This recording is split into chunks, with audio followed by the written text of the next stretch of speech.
नमस्कार दोस्तों, हमारे पॉडकास्ट के सीज़न 2 में आप सबका स्वागत है। जहां सीज़न 1 आत्मबोध पर केंद्रित रहा, सीज़न 2 में हम जीवन बोध से परिचित होंगे। कैसे? जीवन के प्रश्नों के शास्त्रों से उत्तर मांगकर। क्या ऐसा होता है कि आप लोगों से घिरे होते हैं फिर भी अकेला महसूस करते हैं? आपके पास इंटरनेट है, ऐप्स हैं, लेकिन दिल में कोई कनेक्शन नहीं। कभी ऐसा लगता है जैसे सब कुछ होने के बावजूद भी अंदर कुछ कमी है, एक तन्हाई सी।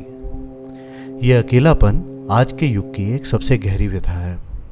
और आज के एपिसोड में हम इस प्रश्न से गुजरने वाले हैं, मैं क्यों अकेला महसूस करता हूँ? और इसका उत्तर ढूंढेंगे हम वेदों, उपनिषदों, गीता और पुराणों के झरोखे से, जहाँ से कभी ऋषियों ने अपनी आत्मा को देखा था। आज तन्हाई कोई जंगली तपोवन की चीज़ नहीं है। ये अर्बन अपार्टमेंट्स में मिलती है, ये लिंक्डइन की सक्सेस के बीच में छुपी होती है, ये इंस्टा की स्माइल के पीछे छिपी होती है। टेक्नोलॉजी ने कनेक्शन तो दिए, लेकिन संपर्क छीन लिया। हम एक दूसरे के साथ होते हुए भी अपने आप से दूर हो गए हैं। इसी विषय में छांदोग्य उपनिषद के अध्याय 6 में खंड 8 और 7वां मंत्र में लिखा गया है, तत्त्वमसि। ये उपनिषद एक महाकाव्य है। ऋषि उद्दलका अपने पुत्र श्वेत केतु से कहते हैं, तत्त्वमसि, तू वही है, यानी जो सब कुछ है। ब्राह्मण, तू भी वही है। यहाँ जब मैंने आपको ब्राह्मण कहकर संबोधित करा, मैं आज के मॉडर्न कास्ट सिस्टम के हिसाब से जो ब्राह्मण निर्धारित किए जाते हैं, मैं उसकी चर्चा नहीं कर रहा हूँ। मैं यहाँ पर ब्राह्मण से मेरा अर्थ है ब्रह्मा से जन्मे हुए सभी उनके पुत्र पुत्री। हम सभी ब्राह्मण हैं। हम तन्हा तब महसूस करते हैं जब हम अपने अस्तित्व को अलग समझने लगते हैं, जब हम मैं और तू, मैं और संसार के भेद में जीने लगते हैं।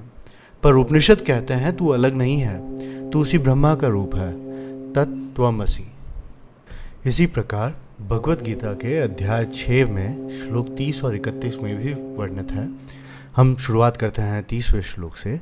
यो माम पश्यति सर्वत्र सर्वं च मयि पश्यति तस्याहम न प्रणश्यामि सच में न प्रणश्यति। 31वें श्लोक में वर्णित है कि सर्वभूत स्थितम यो माम भजत्येकत्वमास्थितः सर्वथा वर्तमानोऽपि स योगी मयि वर्तते। अर्थात भगवान श्री कृष्ण यहाँ कहते हैं कि जो मुझ में सब कुछ देखता है और सब कुछ में मुझे देखता है, मैं उसे कभी दूर नहीं होता। ये समदृष्टि, ये एकत्मता तन्हाई का अंतिम उत्तर है। हम अलग नहीं हैं, हम सब एक ही चेतना के रूप हैं। और जब ये समझ आता है, तब अकेलेपन का जो असर होता है वो छूट जाता है। इसी प्रकार विष्णु पुराण में दर्शाई गई प्रहलाद की जो दृष्टि है, वह भी हमें बताती है कि जैसे प्रहलाद, जो कि एक छोटे से बालक थे, उनके पिता उनके विरोध करते हैं, गुरु उन्हें डांटते हैं, साथी भी उन्हें छोड़ के चले जाते हैं, किंतु फिर भी वे कहते हैं कि मुझे कोई अकेलापन नहीं लगता। मेरे अंदर भी वही है जो सबके अंदर है। उसका भगवान उसके साथ था, अंदर भी बाहर भी। ये जो भाव हैं, ये तन्हाई से भी बड़े हो जाते हैं। तो अगर आप भी तन्हाई महसूस करते हैं, तो कुछ साधनाएं हैं जो शास्त्रों ने हमें दी हैं, जो अपने आप से संबंध जोड़ने में मदद करती हैं। सर्वप्रथम आता है स्व अध्ययन, यानी कि सेल्फ स्टडी। तो रोज़ सिर्फ 5 मिनट के लिए अपने दिल की बात लिखिए कि आप सच में अकेले हैं या बस आप खुद से मिल नहीं पा रहे। दूसरे नंबर पर आती है मंत्र साधना। यह जो मंत्र अब मैं आपको बताने जा रहा हूँ, इसका वर्णन शिवोपनिषद में है, मांडुक्य उपनिषद में है, एवं योग वशिष्ठ जी ने भी इसका जिक्र करा है। मंत्र है सोहम। आपको इसकी जो प्रैक्टिस करनी है वो कुछ इस तरह से करना है कि जब आप सांस ले रहे हैं उस वक्त आपको कहना है सो, एंड छोड़ते वक्त हम वाला साउंड निकालना है। इस मंत्र से आप उस एकत्व का अनुभव करेंगे जो आपको सबसे जोड़ता है। उस एकत्व को आप फील कर पाएंगे। इसी प्रकार जो तीसरी साधना आती है वो है सेवा और भक्ति योग। किसी के लिए कुछ छोटी सी सेवा, किसी को बिना मतलब जैसे किसी तरह की आप मदद कर दें, ये सब मन को विस्तृत करती हैं। और जब मन विस्तृत होता है तो तन्हाई गुल हो जाती है।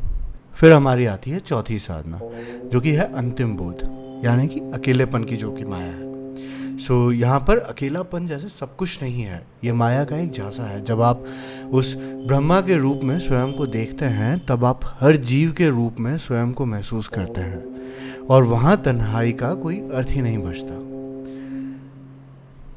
जाने से पहले मैं आप सबके साथ में शेयर करना चाहूँगा ईशा उपनिषद का जो कि सबसे पहला मंत्र है, वो ओम पूर्णमदः पूर्णमिदं पूर्णात् पूर्णमुदच्यते पूर्णस्य पूर्णमादाय पूर्णमेवावशिष्यते। इसे आप कुछ इस तरह से पढ़ सकते हैं जैसे ओम पूर्णमदः पूर्णमिदं पूर्णात् पूर्णमुदच्यते पूर्णस्य पूर्णमादाय पूर्णमेवावशिष्यते। अर्थात जो पूर्ण है उसे कुछ भी अगर छूटता है, उससे कुछ अगर अलग होता है तो वो भी पूर्ण ही रहता है। इसी प्रकार आप जो कि उस ब्रह्मा का अंश हैं, आप भी अपने आप में पूर्ण हैं, आप अकेले नहीं हैं। तो दोस्तों, इसी के साथ में अब हम आज के लिए विदा लेते हैं आप सबसे, और अगले एपिसोड में मिलते हैं जहां हमारे पास में होगा एक और प्रश्न और एक और शास्त्रीय उत्तर के साथ में। तब तक अपने आप से जुड़े रहिए और याद रखिए कि आपका रूप पूर्ण है, और जो पूर्ण है वो कभी अकेला नहीं होता। आप सुन रहे थे जीवन के प्रश्न, शास्त्रों के उत्तर।